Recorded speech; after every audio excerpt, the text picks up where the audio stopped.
Primera de Pedro, capítulo 2. En el estudio anterior estuvimos hablando acerca de la vida práctica, de la vida cristiana, y estamos viendo algunos principios aplicables a nuestro diario vivir en relación a nuestro trabajo, a nuestra conducta, a nuestra, en otras palabras, en resumen, a nuestra manera de vivir. Eso es lo que Pedro está tratando aquí en este estudio o en este capítulo, y vamos a empezar en el versículo 18 esta mañana. Estamos hablando un poco acerca de la sumisión. Cuando hablamos de la sumisión, necesitamos recordar que la sumisión tiene fundamento cuando nos colocamos en el lugar adecuado. Y nuestro lugar como creyentes no es nada más que menos que siervos del Señor. Nada más que eso. Entonces, cuando nosotros hablamos de ponernos en el lugar adecuado, estamos hablando de tener la posición que a cada uno le compete dentro de la iglesia, dentro del trabajo, dentro de cualquier servicio que prestamos los creyentes. Y Pedro está dando algunos principios que son aplicables, y el versículo que es importante aquí, o que es clave en este pasaje, es el versículo 13. El versículo 13, que lo vimos mucho el domingo antepasado, estuvimos viendo acerca de por qué debemos de someternos a todas las autoridades. Y si usted lo lee, el versículo 13 dice: por causa del Señor, someteos a toda institución humana, ya sea al rey como a superior. ¿Por causa de quién debemos de hacerlo? Del Señor. Y cuando nosotros vemos esto, por causa del Señor, estamos viendo que es por testimonio, para que los demás vean al Señor en nosotros. Por eso es que está hablando Pedro aquí. Y en el versículo 18 tenemos una realidad de la sumisión. En este caso, en el lugar de trabajo, Pedro va a decir, bueno, sumisión, ¿hay sumisión en la familia? Sí. ¿Hay sumisión en el trabajo? Sí. ¿Hay sumisión en la iglesia? Sí. Entonces Pedro va a poner a todos los creyentes en el lugar adecuado, cómo debe de funcionar cada uno. Y entonces Pedro empieza en el versículo 18: criados, estad sujetos con todo respeto a vuestros amos, no solamente a los buenos y amables, sino también a los difíciles de soportar. Entonces Pedro está diciendo aquí que podemos tener un jefe que sea tosco, de esos jefes que son hasta malcriados para tratarlo a uno, o puede haber jefes que son correctos para tratar a los empleados. Pero ¿qué dice Pedro? ¿Cuál es la recomendación aquí? Estar sujeto. No importa, cualquier creyente inclusive puede decir, no, yo ni merece respeto, miren cómo me trata. Pero ¿qué dice el versículo? El versículo está diciendo que hay que someternos aún que sea un jefe de aquellos de la antigüedad, drásticos, irracionales, injustos, soberbios, malcriados. Pedro dice, no, sométase. Ese es el principio. Entonces, pero Pedro ya ha dicho anteriormente por qué hay que hacerlo. Pero no solo eso. Pedro va a hablar en el versículo 19 y 20 las razones fundamentales por qué hay que hacerlo. Entonces, si es un jefe que es amable, que es racional, que trata con mucha honestidad a un siervo, bueno, gloria a Dios, aleluya, hermano. Pero si es uno de esos, como Hitler o como cualquier otro que es un impositor y que quiere hacer lo que usted haga, cosas que aún Dios prohíbe que haga, bueno, aún así, dice Pedro, hay que tener un poquito de cuidado en cuanto al trato que nosotros tengamos con él. Entonces, y esta es una realidad. Cuando yo empecé a trabajar en la escuela en la cual trabajo hoy, mi jefe, como yo era el tesorero del CDE, algunas veces él me dijo, mira, hagamos esto y agarramos mitad cada uno. Le decía, no puedo, no es correcto hacerlo.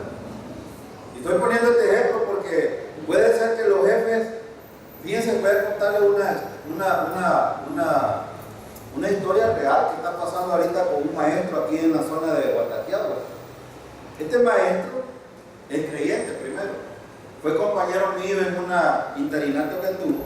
Y yo siempre lo aconsejé y le dije, mira, no te metas, no te conviene como creyente andar en la política. Entonces vienen estos inconscientes, hicieron un chamafugio ahí por ahí en el Ministerio de Educación y lo sometieron a él a que fuera a cobrar unos cheques, el pagador de ahí. Y entonces sucede que ahora no tiene trabajo porque él era interino. Está metido en un problema en la fiscalía por haber cobrado cheques ilegalmente. Es decir, y le dije yo le dije, no te metas porque estos te van a meter en chanchullos en los cuales no vas a poder salir. Hace como 2 meses lo vi y me contó esta historia y le digo yo te dije que no dijera eso y no me diste caso. La pregunta es, ¿en qué cosas debemos de someternos a las autoridades? Bueno, en aquellas cosas que tengan razón de la voluntad de Dios. Pero si un jefe, por ejemplo, me dice a mí, mira, robémonos esto y hagamos esto y te voy a dar una parte, ¿debería de someterme yo a él? No. Ahora la pregunta es, ¿puedo llegar a sufrir por eso? Sí, hasta perder el trabajo. Eso es una realidad. Pero, ¿qué vimos anteriormente? ¿Cuál es el principio? Por causa del Señor. Ahora los impíos cuando tratan de hacer algo con uno y uno se abstiene, ¿a quién creen ustedes que ven? Ah, no, este día anda actuando de la manera correcta.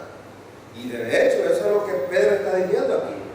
Ahora, pero miren en el versículo también dice, criados están sujetos con todo respeto a vuestros amos, no solamente a los buenos y afables, sino también a los difíciles de soportar. A los difíciles de soportar. Fíjense, recordemos una cosa, no vamos a rendir cuentas nosotros vamos a rendir cuentas de todo lo que nosotros hagamos mientras estamos en este cuerpo. Y es un principio que hay que recordar siempre. Cada cosa, cada actitud, cada conducta, cada decisión, daremos cuenta al Señor. Pero no vamos a rendir cuentas de cómo se porta el jefe. Usted no va a dar cuenta de cómo se porta el jefe. Él va a dar cuenta ya sea si es creyente, en el tribunal de Cristo, o si es inconverso, en el gran trono blanco. Él siempre va a dar cuenta de cómo se comportó. Entonces nosotros vamos a rendir cuenta de cómo nos comportamos cada uno. Entonces no debemos de ver a este jefe, no. Pedro dice, no, hay que someterse, pero él va a dar cuenta de todo esto. Ahora, quiero invitarles a ir a Filipenses capítulo 2. Vamos a ver un principio ahí importante. Filipenses capítulo 2, versículo 13 al 16.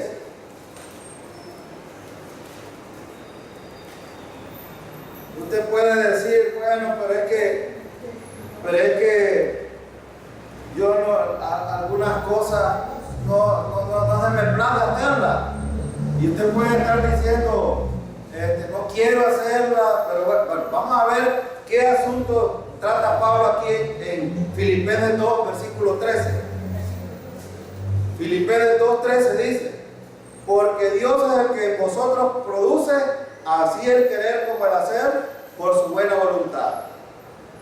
¿Quién es el que debe de producir en nosotros el querer hacer las cosas de la manera correcta? Ahora hay un punto importante. Para eso necesitamos ¿qué? Tener comunión con el Señor. De otra manera, carnalmente los creyentes podemos tomar malas decisiones. Pero sigamos leyendo, versículo 14. Hacer todo sin murmuraciones y contiendas. Vean lo que dice el versículo. Hacer todo sin murmuraciones y contiendas. Hay una palabra aquí que es interesante verla, que es la palabra todo. Cuando Pablo dice todo, ¿a qué se refiere? ¿Está hablando de todo o está hablando de todo lo que tiene que ver con la voluntad de Dios? Todo lo que tiene que ver con la voluntad de Dios. ¿O estaría de acuerdo que el jefe le diga a usted, robémonos algo? Y usted, bueno, como el versículo dice todo, entonces vamos, entrémosle. No, Dios no está de acuerdo en que usted peque. Entonces aquí tiene que ver con la voluntad de Dios. ¿Pero qué debe de hacer? No murmurar, ni tampoco discutir con el jefe. Si hay cosas que debe de hacerlo dentro de lo que establece su contrato, por ejemplo, los maestros, por lo menos aquí donde yo trabajo, la mayoría se quejan. El día jueves tuvimos una capacitación de CDE y desde que llegué me agarró un maestro ahí, que este gobierno, y le digo yo, no le pongas cuidado. No, que estamos mal, que como ministerio, Bueno, le digo yo, y no estás bien, porque no te vas a quejar con ellos. Si yo no tengo el poder aquí, quejate con ellos, porque yo simple y sencillamente soy un director de escuela. No, pero que no sé qué, y ya me tenía hasta el colmo y le digo, mira, compadre, te voy a hacer una pregunta. Cuando vos te nombraron, le digo yo, firmaste un contrato, ¿lo leíste? Y me dijo, no, en el contrato establece muchas cosas que están haciendo hoy, que claro, que hay cosas que no son correctas, pero que allí, fíjense, cuando uno lo nombra, uno como está tan contento que solo firma y no lee. Sí, es verdad. Fíjense que muchos maestros están metiendo el problema hoy, porque los maestros dicen, no, que a mí me pagan hasta las 12 los que trabajan un turno. Pero el contrato dice que les pagan 8 horas. A la 1 ya andan ahí con proselitismo. Y padres toman fotos y los publican y los meten en problemas en los tribunales y se quejan. Pero el contrato dice que es hasta 8 horas. Ellos pueden hacer proselitismo de las 3 en adelante. Así de sencillo. Y le digo yo, ¿de qué te quejas si la ley dice esto? Lo de para qué no lees, sos ignorante. Entonces, pero ese es un impío, estoy hablando de un impío, que de un creyente. Hermano, la recomendación aquí, sin murmuraciones ni contienda. No tengo por qué estar discutiendo. Ahora, claro, que si están faltando a mis derechos, debo también, no significa de que debo de cerrarme la boca y ya. O sea, si por ejemplo a usted le estuvieran robando el salario, ¿qué debería de hacer? Hablar con el jefe, mire, no cree que, pero hay maneras de hacerlo. No necesariamente, muchos maestros y aún creyentes conozco yo, que cuando hacen ahí manifestaciones, ahí andan metidos porque tienen un compromiso político con el gobierno o con el partido. Los creyentes no debemos de hacer eso, aquí lo dice el versículo. Creyentes debemos de ser rectos en la manera de actuar. Y versículo 15, miren lo que dice: para que seáis irreprensibles. ¿Cuál es el propósito? Que nadie le pueda acusar a usted. Miren lo más común ahora. Lo más común que hace la gente es decir, no, pero ella te dice que es creyente, miren cómo anda. ¿No es cierto? Entonces Pablo dice bien claro: para que sea irreprensible y sencillo, hijos de Dios sin mancha, en medio de una generación maligna y perversa, en medio de lo cual resplandecéis como luminares en todo el mundo. Y aquí Pablo dice lo correcto: nosotros debemos de ser luz en vez de tiniebla. Aquí está el punto. Y no solo en dos aspectos, en la vida práctica, pero teológicamente hablando también. Si yo digo que soy creyente, que soy salvo, que no pierdo la salvación, debería de actuar conforme a eso que estoy diciendo. Así de sencillo. Entonces Pablo dice, bueno, vamos a rendir cuenta ante el Señor, pero debemos de hacer todas las cosas sin murmuraciones, sin quejarnos.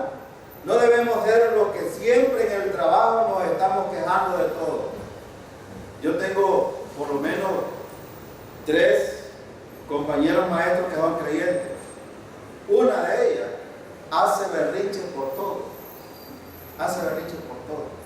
Y un día de esto, que fuimos el viernes, tuvimos reunión, le digo yo, le hacía referencia a algunas citas bíblicas. Y ella solo me dice, sí, pero es que ese era el tiempo de Pablo. Ese era el tiempo de Pablo. Ahora yo le pregunto, ¿esta palabra, hermano, es aplicable en el tiempo de Pablo y hasta el día de hoy? Claro que sí, claro que sí. Y entonces necesitamos poner en práctica estos asuntos. ¿Por qué? Porque si no lo hacemos, dañamos la parte teológica. La gente puede ver esa actitud en nosotros. Y el punto que estamos viendo en Pedro, ¿cuál es entonces? Por causa del Señor, para que la gente no diga nada de nosotros. Versículo siguiente va a aclarar algunos aspectos importantes. Volvamos a 1 de Pedro. Cualquiera que sea el caso, ¿cómo debemos responder entonces? La manera de someternos es a través, fíjense bien, una de las cosas que debe de ser aplicable en la manera de someternos es primero tener una constante oración con el Señor, comunicación con Él, porque esto nos va a permitir someternos. Imaginen que ustedes tengan jefes difíciles, que ya no los soportan. ¿Cómo sería la manera de soportar estos jefes? Teniendo comunión con el Señor. ¿Por qué? Porque el Señor es el que produce en nosotros el querer como el hacer por su buena, es decir, por la voluntad de Dios. Cuando tenemos gente que nos está acosando y nos está tratando y aún estamos hablando de la vida práctica, que ya estamos a punto de reventar, buscamos la dirección del Señor en oración y Él es el que va a producir este deseo en nosotros. Ahora, esta es una instrucción muy práctica de la palabra de Dios, pero también someternos en el trabajo vale la pena a la luz de la eternidad. ¿Por qué es importante esto? Porque en el futuro, hermano, el Señor premiará la actitud con la cual hemos actuado en medio de esta generación perversa, por supuesto. Ahora, versículo 19, dice el 19, porque esto merece aprobación si alguno, a causa de la conciencia delante de Dios, sufre molestia padeciendo injustamente. La recompensa para la sumisión en el trabajo, o sea, soportar molestia e injusticia, es la aprobación y la alabanza de ¿quién? ¿Quién es el que va a aprobar esa actitud suya? El Señor, hermano. Entonces, por eso Pedro dice, porque esto merece aprobación. ¿De quién? ¿A quién le debe interesar a usted la aprobación? Algunos de nosotros nos preocupamos porque nuestro jefe o las personas nos aprueben, pero a veces comprometemos nuestra fe ante el Señor. A usted no le debe interesar, no estoy diciendo que no es importante, de hecho Pedro está diciendo, a usted le debe interesar también la aprobación del Señor. Es decir, la aprobación del Señor determina la aprobación de los demás también. Entonces, el Señor dará alabanza algún día y será aprobado usted. No solo ahora. Yo quiero hacer una pregunta. ¿Vindica Dios a los que están actuando correctamente y son probados, hermano? Claro que sí. Hay un salmo, no recuerdo un versículo, pero que dice que el Señor es el que restaura a los que están caídos y los levanta. Y los levanta. Entonces, Dios no solo va a hacer esto en el futuro. No esperen ustedes que el Señor en el tribunal de Cristo le aplauda. Buen siervo, en lo poco fuiste fiel, en lo mucho te pondré. No, el Señor hoy. Fíjense que a veces somos tan malcriados con el Señor que el Señor nos saca de algunas cosas que nos están pasando, nos restaura, nos levanta, pero no estamos reconociendo que Dios ha estado actuando en eso. Pero Dios lo está haciendo. Dios está sacándolo de dificultades. Y esto es muy importante, pero es el versículo. Ahora, una pregunta.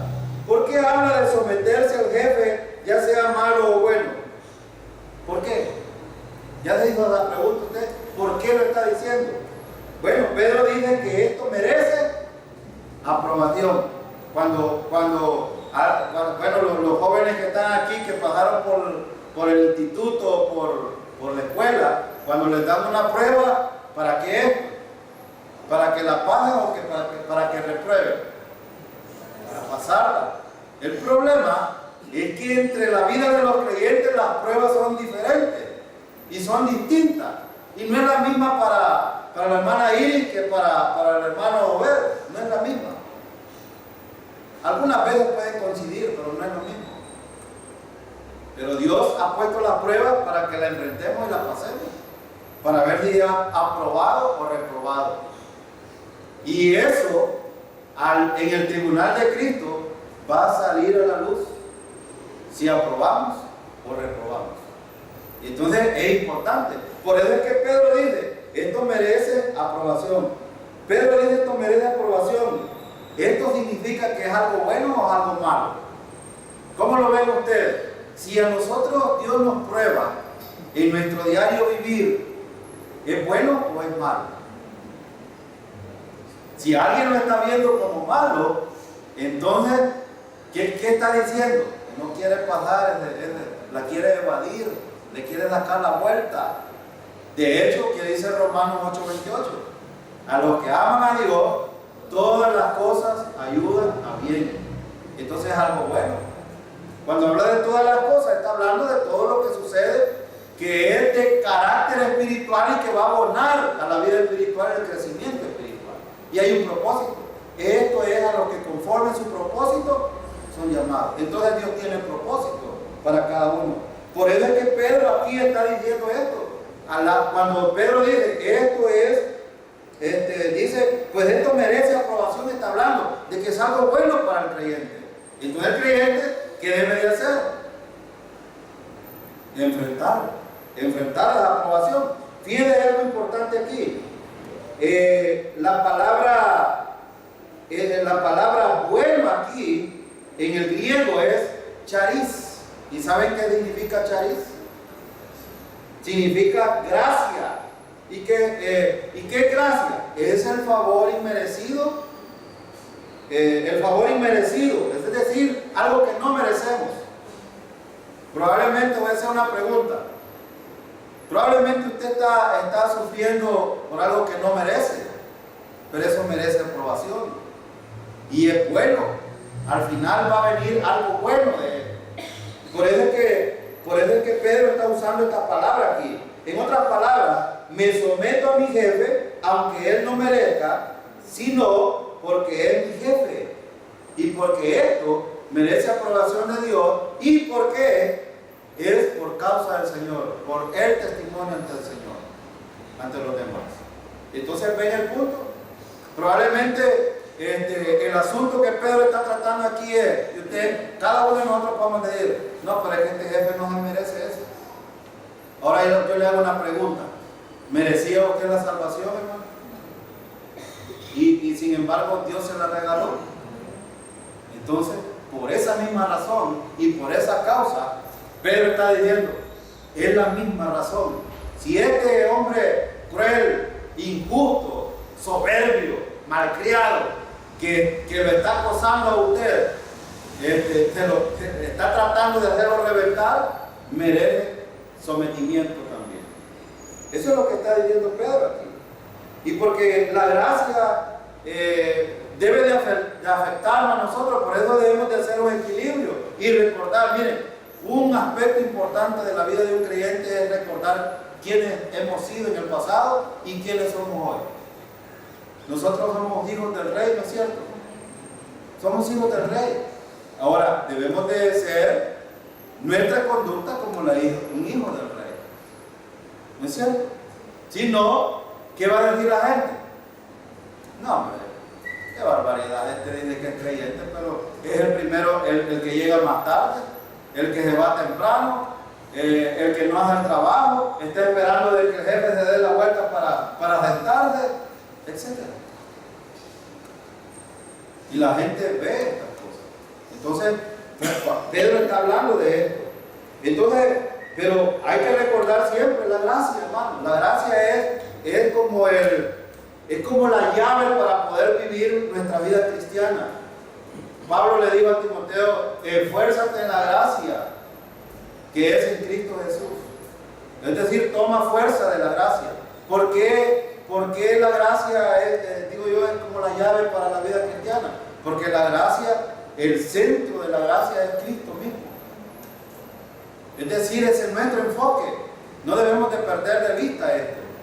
Ahora, algunos dicen, no, soy salvo por gracia, puedo hacer lo que quiero. No. Si ustedes se fijan, ¿está diciendo Pedro que podemos hacer lo que nos da la gana aquí? No. Pedro está diciendo, pórtense de la manera correcta. Bueno, y si les parece poco esto, veamos el versículo 20. Miren lo que dice el versículo 20. Versículo 20. Dice, pues, ¿qué gloria es si pecando sois abofeteados y lo soportáis? Mas si haciendo lo bueno sufrir y lo soportáis, esto ciertamente es aprobado delante de Dios. Esto ciertamente es aprobado delante de Dios. Hermano, ¿qué está diciendo Pedro aquí? Que de un creyente que no se somete, sufre y le dan un bofeteado o padece cualquier circunstancia por causa de su desobediencia. Pedro dice aquí, pues qué gloria es si pecando sois abofeteados. ¿Qué ganancia, en otras palabras, qué ganancia tenemos nosotros si en el trabajo somos los más descuidados, somos los más desobedientes? Y si por causa, imagínense, este hermanito que les digo yo, que hoy está en los tribunales, no tiene trabajo, solo por causa de un par de fichitas que le pagaron, comprometió su fe y ahora anda en boca de todo el mundo en Guatanear. Y si sufre así, él dice, no, pero es que es una prueba del Señor. No, papá, le digo yo, no responsabilices a Dios de tus malas decisiones. ¿Qué gloria tiene esto? ¿Ustedes creen que esto Dios lo va a aplaudir en el tribunal de Cristo? No.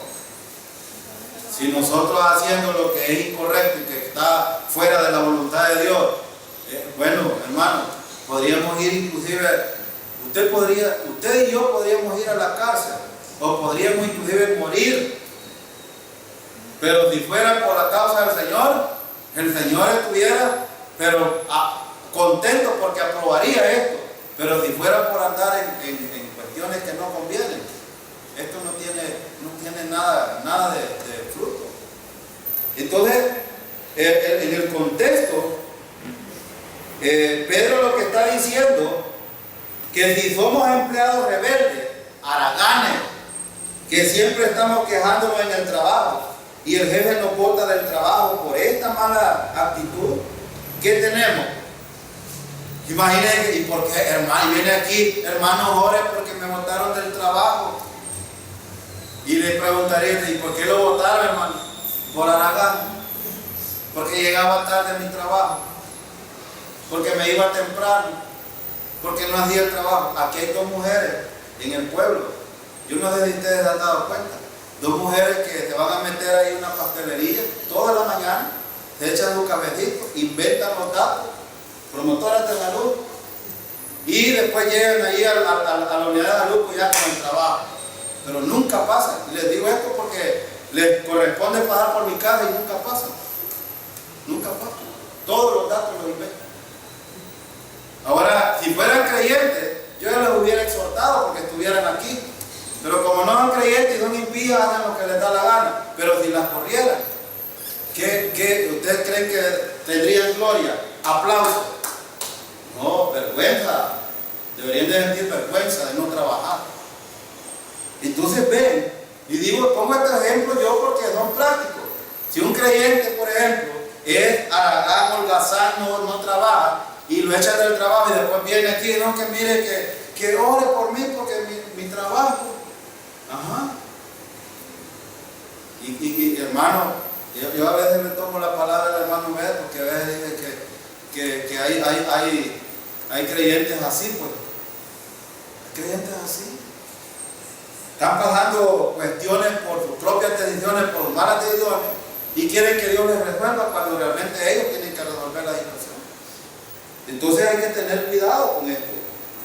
Ahora, recibimos, hermano, y que a mí me gusta la gracia por esto, porque si Dios nos diera lo que merecemos, nos diera matacán realmente. Pero no creen que nos trata con mucha gracia a nosotros el Señor. Mucha gracia. Yo cuando me levanto en la mañana y despierto, doy muchas gracias al Señor porque la gracia, hermanos, se manifiesta ahí, levantándonos. Y aún si fuera dentro de la muerte, Dios no creen que dispensa gracia también. Ustedes creen que vamos al cielo a estar disfrutando de la presencia del Señor, lo que es mucho mejor por mérito. También es una manifestación de la gracia de Dios porque no merecemos nada. Entonces ven el asunto. Ahora, ¿cuáles son las dos clases de sufrimiento, hermanos? Aquí está en el versículo 20, mírenlo, miren el versículo.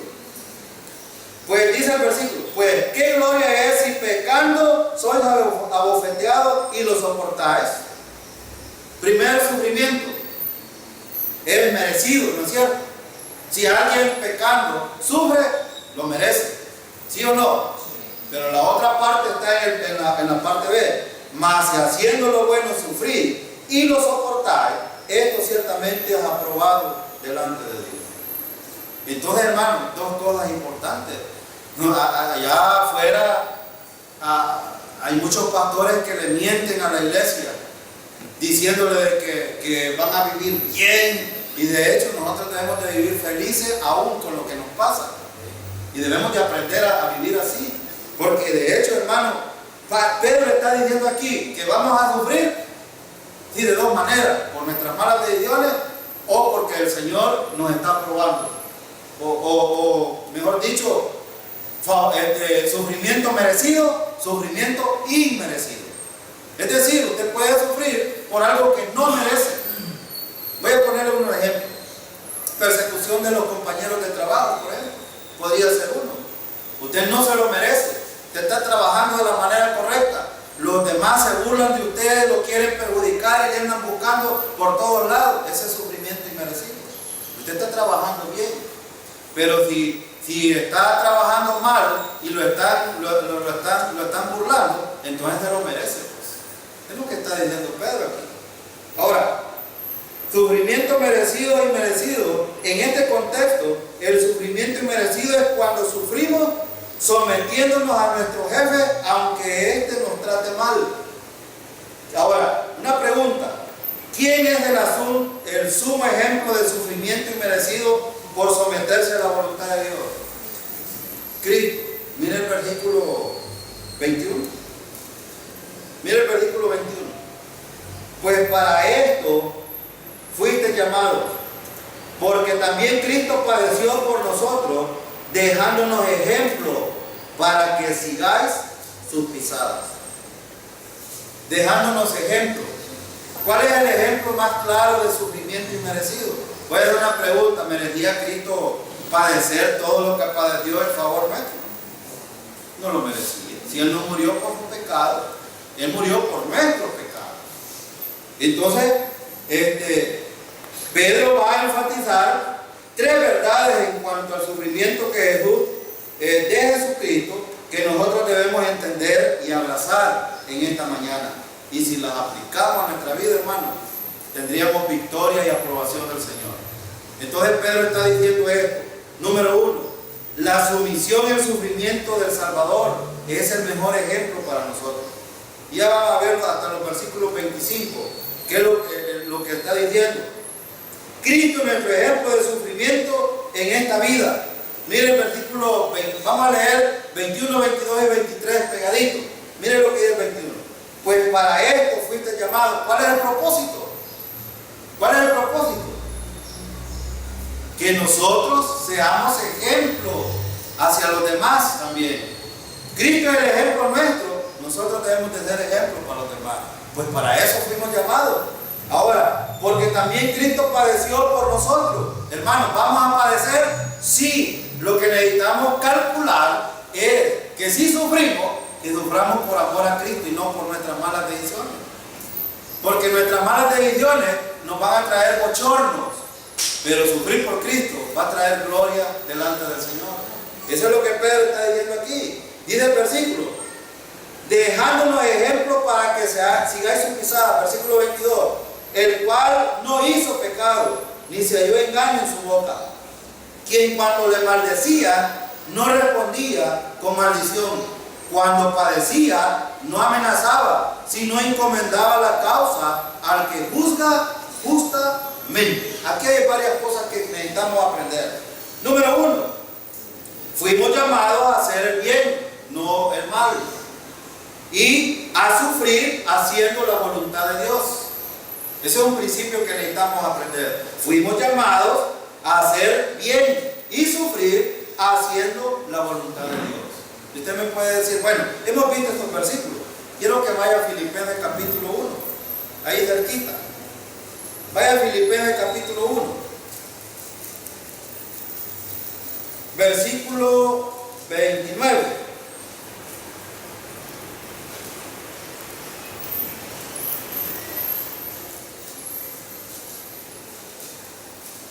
Miren el propósito que Pablo presenta aquí.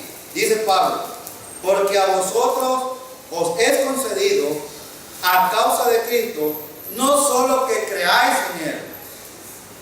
Algunos dicen, no, que mira, si crees en Cristo vas a estar bien prosperado y vas a estar tranquilo, no vas a tener problemas. Esto algunos lo venden allá afuera. Pero miren la parte B, que dice, sino también que padezcáis por Él. Ese es el propósito. Si padeciendo por el Señor, hermanos, somos maltratados, nos pasa cualquier cosa, no importa. De hecho, Pablo dice aquí que ese es el propósito. El propósito no es que solo creamos en el Señor, sino que padezcamos por el Señor. Regresemos al capítulo allá de Pedro. Fíjense, ¿por qué es este el caso? Porque Cristo también sufrió por nosotros. Y ese es el ejemplo. Si Cristo, hermano, no mereciendo el padecimiento que padeció, entonces ¿por qué nosotros no vamos a padecer por el Señor? Y por eso Pedro dice, si Cristo sufrió, porque Cristo también sufrió por nosotros. Si Cristo sufrió inmerecidamente por nosotros, ¿podemos esperar nosotros otra cosa, hermano? No. Podemos esperar también sufrimiento inmerecido. Entonces, a algunos no les gusta esto.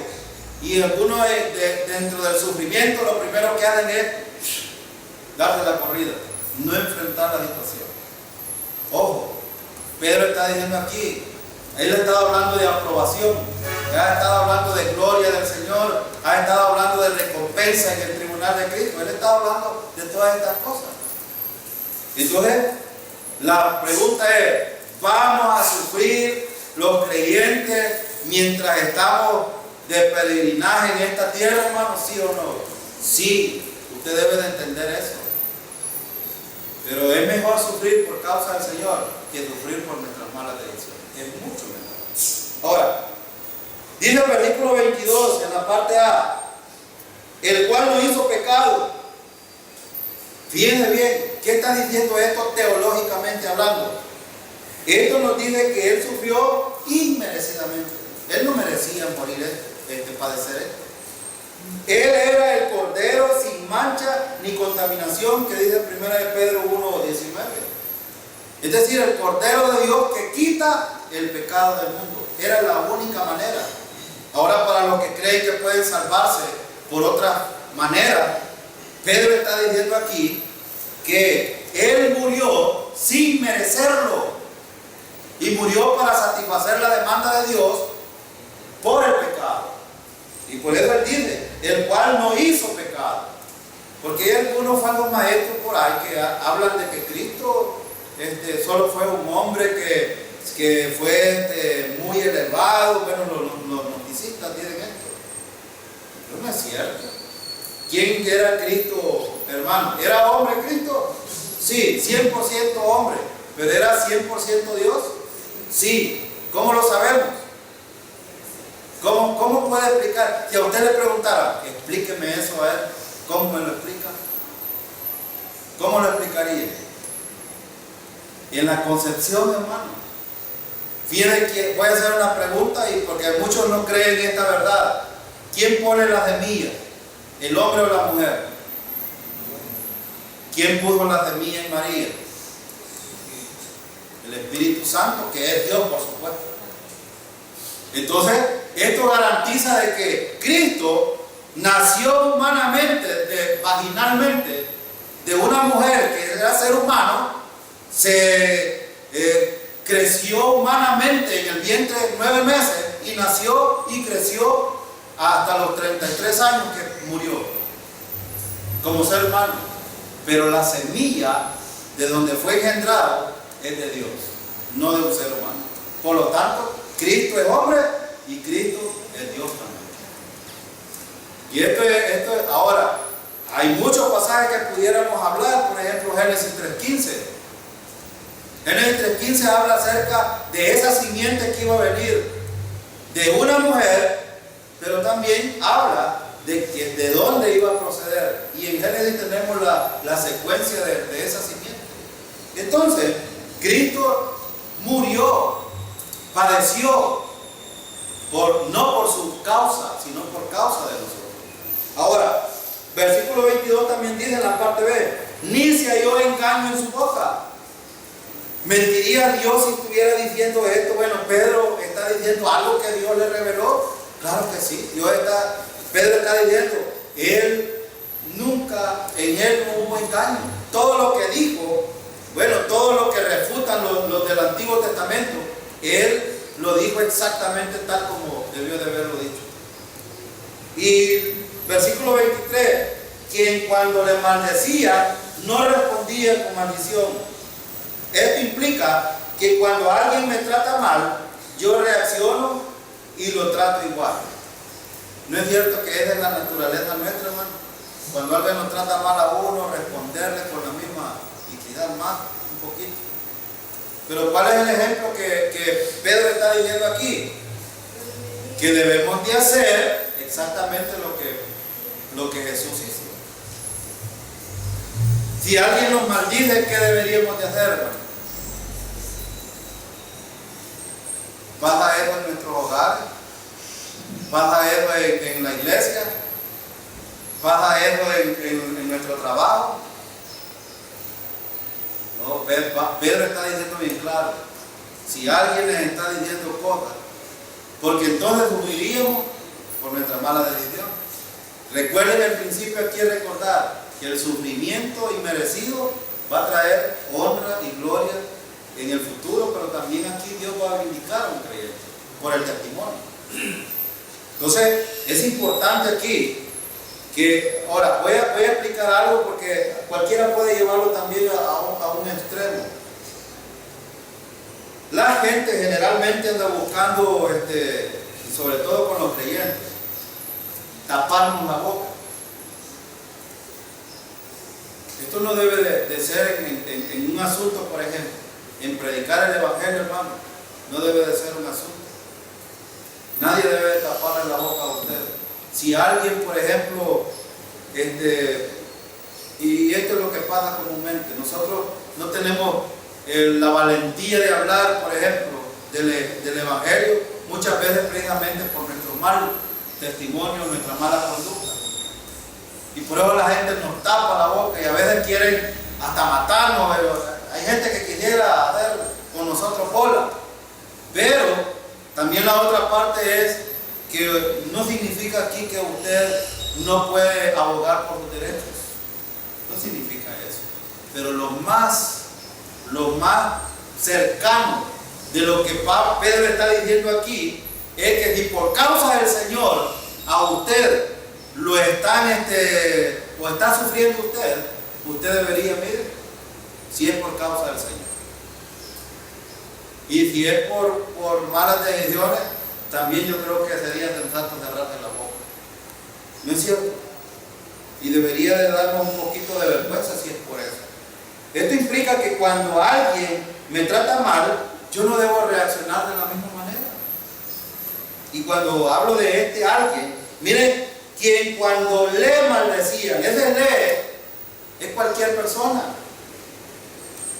Probablemente la esposa le esté tirando un par de tijerazos a ustedes en la boca, es lo más sensato. Y después, cuando ya le haya pasado, sientes a platicar con él. Y digo esto porque ahí es donde hay más batallas en la familia. Y las otras batallas son anexas, pero nosotros no tenemos una sola batalla. Pero recuerden que nuestras batallas son espirituales, no son canales. El hermano Abel ponía unos ejemplos ayer de nuestras batallas espirituales. Entonces hay que ser un poquito más sabio en cuanto a esto. En cuanto a la manera de cómo estamos ahí. Yo generalmente soy bien explosivo. Soy bien explosivo y a veces de repente plástico. Sí, yo sí soy bien así. Pero yo, cuando estuve estudiando esto, y ya lo he estudiado varias veces, a mí también me cala esto, no crean que esto es solo para ustedes, es para mí también. Entonces, Pedro está diciendo, no debemos de dejarnos llevar por la corriente que es normal en el mundo. Debemos de ser muy sensatos. Pero una de las cosas de lograr esto es precisamente eso. Cuando alguien nos está tirando tijerazos o quiere tratar de hacernos fallar en nuestra vida cristiana, lo más sensato que puede hacer es empezar a orar por el Señor, orar con el Señor. Eso es lo más sensato. Y Él producirá en nosotros en el querer hacer por su buena voluntad. Es decir, que hagamos la voluntad de Él. Versículo 23 también dice, cuando padecía, no amenazaba. Espérate, ya me la voy a desquitar, me la vas a pagar. Vea que es una palabra común. Enseñémosle a los niños. Miren que los niños generalmente tienen este concepto. Los niños tienen este concepto. Espérate, ya vas a ver. Enseñémosle que no, que detrás de un padecimiento necesitamos cambiar esa actitud, ese pensamiento. Y viene el versículo 23. Dice el versículo 23 al final: si no encomendaba la causa al que juzga justamente. Hermano, hay momentos que necesitamos taparnos la boca nosotros, porque es probable que hay cosas que no nos parecen de otros hermanos. Y aquí voy a hablar entre hermanos. Probablemente hay cosas que no nos parecen de que los hermanos hacen, pero ¿a quién hay que dejarle las cosas? Hay que taparnos nuestra boca. Mire, cierre su boquita, déjele las cosas al Señor y va a ver cómo el Señor va a tratar personalmente con el creyente. Si es salvo, déjelo. Tápese la boca, hermano. No empiece a hacer su justicia usted con los demás. Y esto lo digo porque a veces de repente ay, tal cosa. No, hermano. Dejemos que el Señor actúe en cada creyente y van a ver que Dios es el más justo que hay. Y Dios le va a dar a cada quien conforme a su propósito y a su plan. Por eso es que Pedro dice aquí, si no encomendaba, ¿qué estaba haciendo el Señor? Teniendo comunicación con el Señor. Y este es el ejemplo nuestro. Cuando alguien está tratando de dañarnos a nosotros, hermano, lo primero que debe de ser orar al Señor para no ser respondones. Y si vamos esto no implica hermano, esto no implica de que vamos a nosotros a cerrar nuestra boca de una manera total. No, hay cosas que necesitamos expresarlas, pero en el tiempo adecuado y conforme a la voluntad de Dios, no conforme al sistema, porque ese es el problema. Cuando tratamos como el sistema trata, ¡plá! Machetazo uno, machetazo otro. ¿No? Pedro dice aquí, dejémosle las cosas al que juzga justamente. Versículo 24. Versículo 24. Entonces, ¿cuál es la clave para seguir las pisadas del Señor? ¿Cuál es la clave, hermano? ¿Qué ha aprendido usted ahora? Vamos a evaluar esta clase. ¿Qué ha aprendido usted ahora? ¿Cuál es la clave para seguir las pisadas del Señor como ejemplo? ¿Cuál es la clave?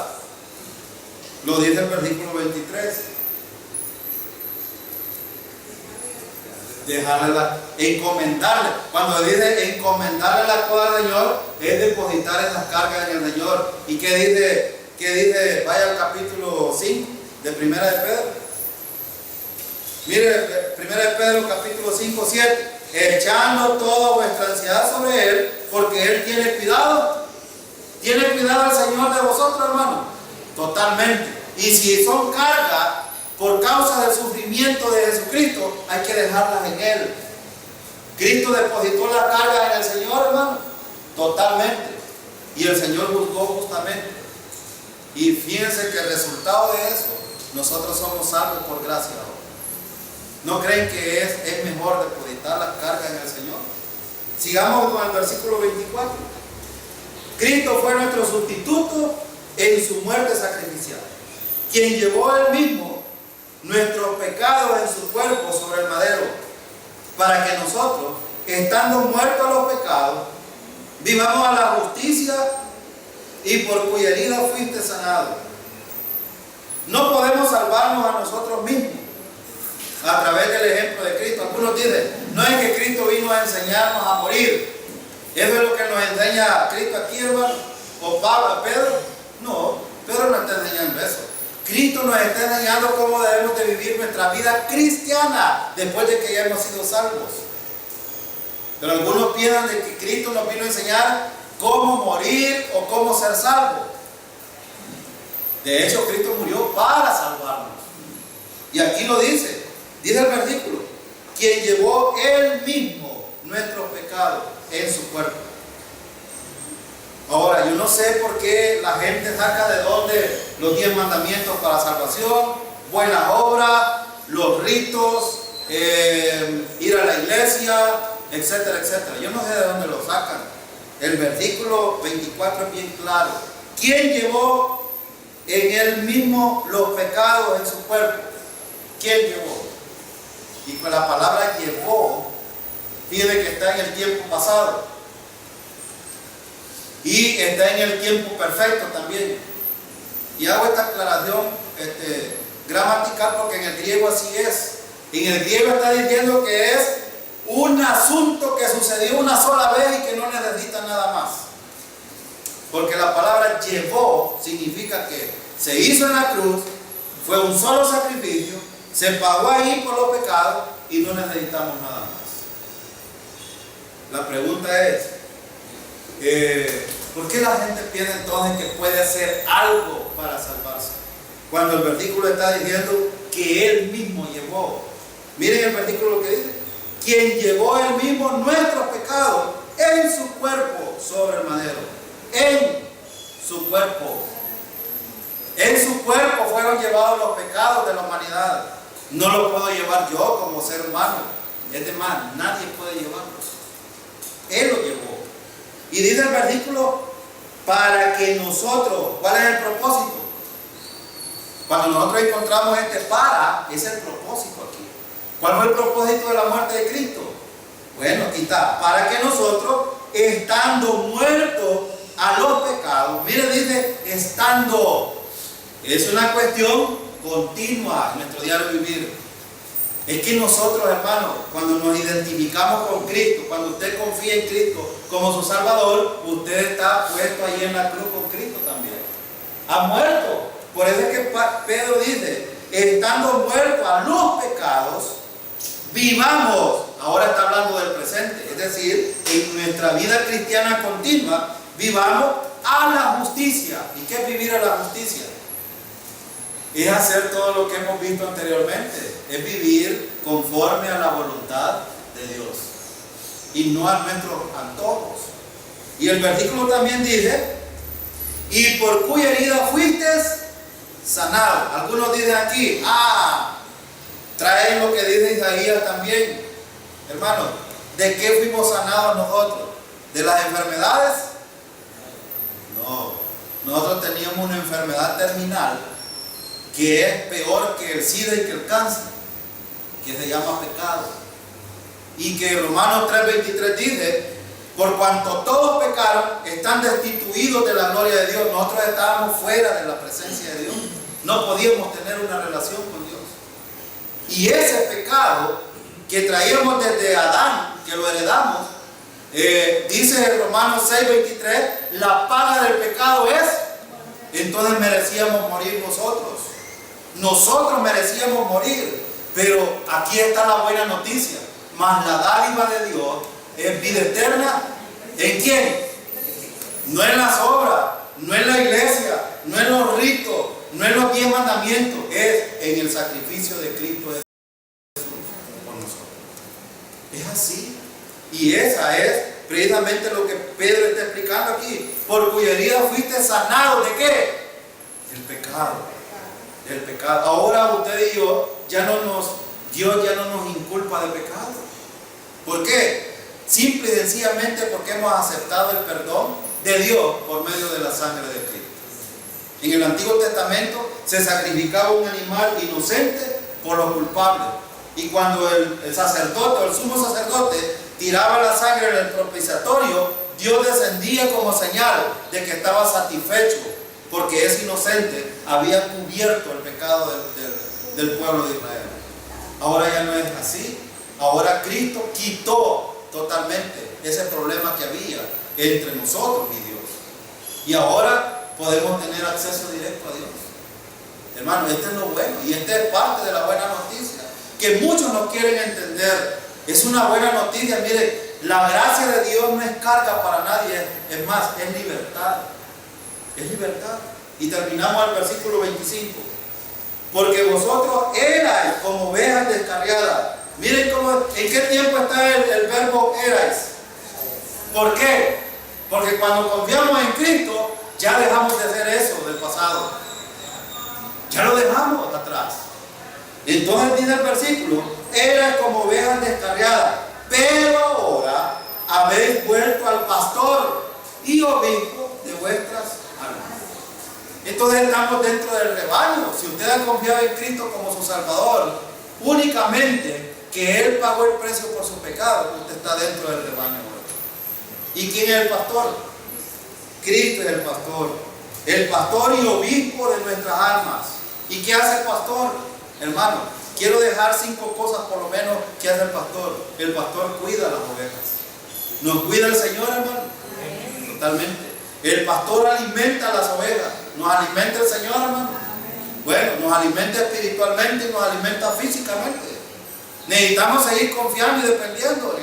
Bueno, nos dice Mateo 6:33 que no, más adelante en el 23 parece que dice que si los animalitos que no trabajan ni hacen nada y comen, ¿cuánto más nos dará el Señor a nosotros? Lo que pasa es que a veces no creemos esto. Número 3, ¿nos sana el Señor, hermano? ¿Cuántos creen que pueden ser sanados hoy si confían en el Señor? Ahora, yo no estoy tirando así a la garduña, no, porque tampoco. Es si el Señor quiere, en su voluntad. Número 4, el Señor disciplina, hermano. Esto no nos gusta, pero es verdad. El pastor también disciplina. Porque aquellas ovejas que andan descarriadas tienen que traerlas otra vez. Y no se preocupe usted que tiene hijos que andan ahí un poquito desequilibrados, no se preocupe. Ojalá Dios tenga misericordia. Ore al Señor para que cuando lo traiga, no lo traiga quebrado en silla de ruedas o de otra manera, que se lo traiga vivito y bueno para que le sirva al Señor. No se preocupe. Deje las cargas al Señor. Y número 5, hermano, el Señor siempre nos apacienta. La palabra apacentar es bien importante aquí. Tiene una relación general. Es decir, es el que nos hace que nosotros podamos obrar, podamos disfrutar en la vida espiritual. En medio de las circunstancias, Él siempre nos va a consolar, nos va a animar, nos va a hacer prosperar espiritualmente, nos va a hacer crecer espiritualmente. Esa es la parte del pastor. Entonces ven qué importante es esto. En el próximo estudio vamos a ver el capítulo 3, que trae un mensaje de la vida piadosa en el hogar y en la vida de la iglesia, que es muy importante también hablar de él. Oremos.